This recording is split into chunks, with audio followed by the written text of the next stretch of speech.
unboxing, we've got something new in from Votatu. Alright, if you've been watching the channel, I recently did a review on a Votatu RMSC footprint green dot. I actually really like that dot. I sent a copy of the video over to Votatu and they said that they wanted me to do another review and they wanted to send out what's in this box. So let's get this opened up. So this just slides off.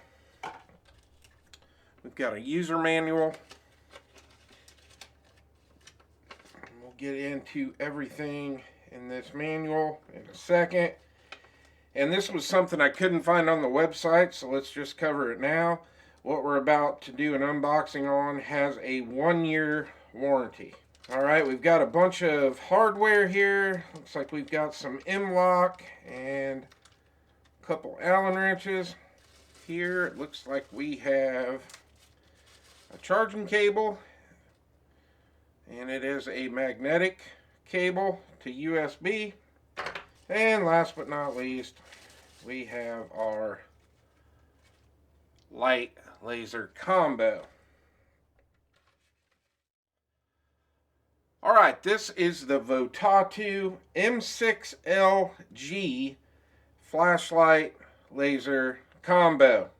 Now, when they asked me to review this light, I thought it had some pretty cool features. Everything is built in, so there's no pressure switch, there's no cables, anything like that.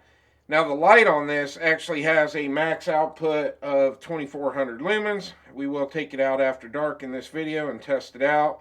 And if you put it on the lowest setting, it has 1200 lumens. Now as far as the laser goes, I really honestly don't care about the laser. I would probably never use it.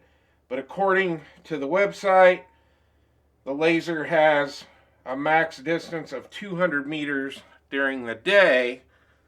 I have a hard time believing that.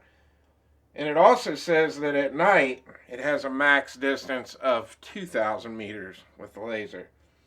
And we'll test the laser out after dark. So this is made out of aluminum and it's kind of heavy. It weighs 8.8 ounces, has an overall length of 4 inches. It's got a width of 1.9 inches and a height of 1 inch. Now the charging cable on this works similar to that Brennite that I had, but it is a magnetic charger. That's what it looks like. It just snaps on the back and it is rechargeable. Now as far as can you replace the battery? No.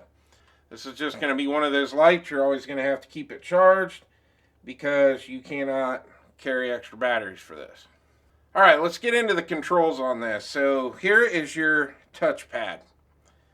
And if you touch the front, it turns the laser on. Touch it again, it turns it off. If you hold it down, your laser's on. Let off, your laser is off. Now, the flashlight, you use the switch on the back.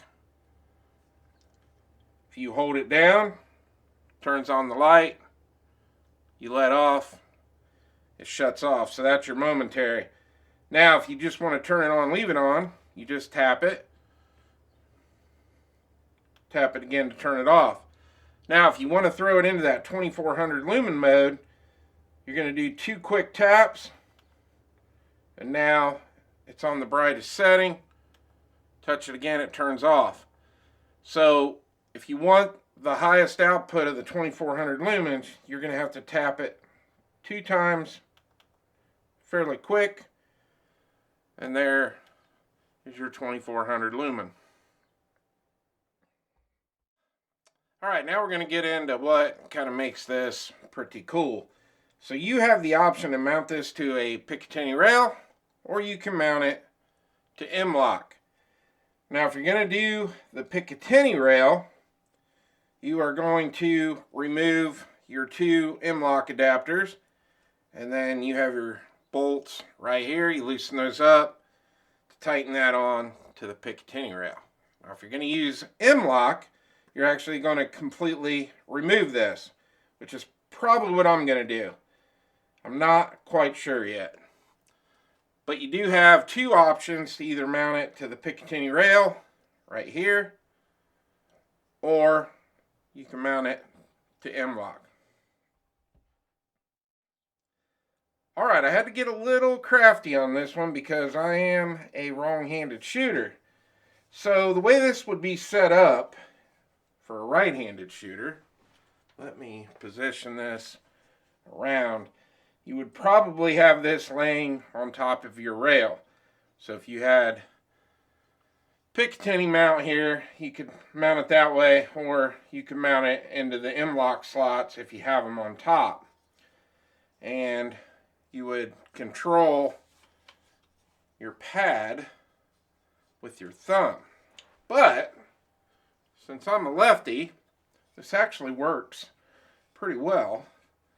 So when I shoot, I wrap my hand around my angled foregrip and I have my finger out here in front, and I can reach right there and turn the light on. So in all honesty, I actually kind of like this design. It's kind of cool. I don't know how practical it is, but I can get to the light very easy. One thing we forgot to mention, which is another thing that I'll never use on this, this does have strobe. To do the strobe, it's 3 taps. So, off, okay, so 1200 lumens, 2400 lumens, strobe. 1, 2, 3 on your taps. I'll probably never use that strobe function, but it does have it. This is pretty cool. Alright, let's take it outside and test out the light and the laser, and we'll come back in and I'll give you my final thoughts. Alright, we're going to test this light out. That tree in front of us, that's about 40 yards away. Put it on the low setting. There is your low setting. Turn it off. And there is our high setting. So low and high. Not too bad. Alright, now let's test our laser. Shine that right on that tree. It's definitely bright. Alright, now we're out on the back of the property, and that tree line out there is exactly 200 yards out. Let's try our low setting on our light.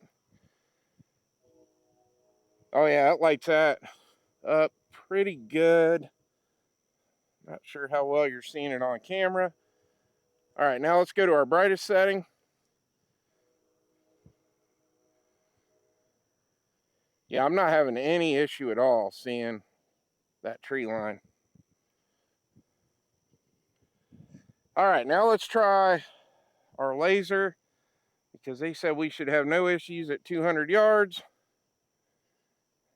I don't know if you can see that or not, but yeah, I can actually see that laser out there on that tree line at 200 yards. That's pretty impressive.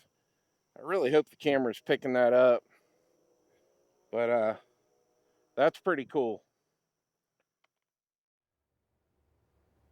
All right, we're back in the studio, and I'm quite impressed with this little light. I didn't think it would perform as well as it did, but it did.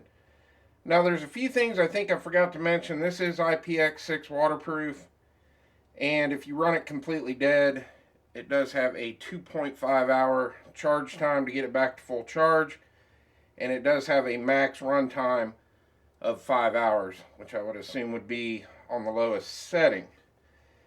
Now, we're going to obviously put out another video on this because I want to do a range review on this and shoot it after dark.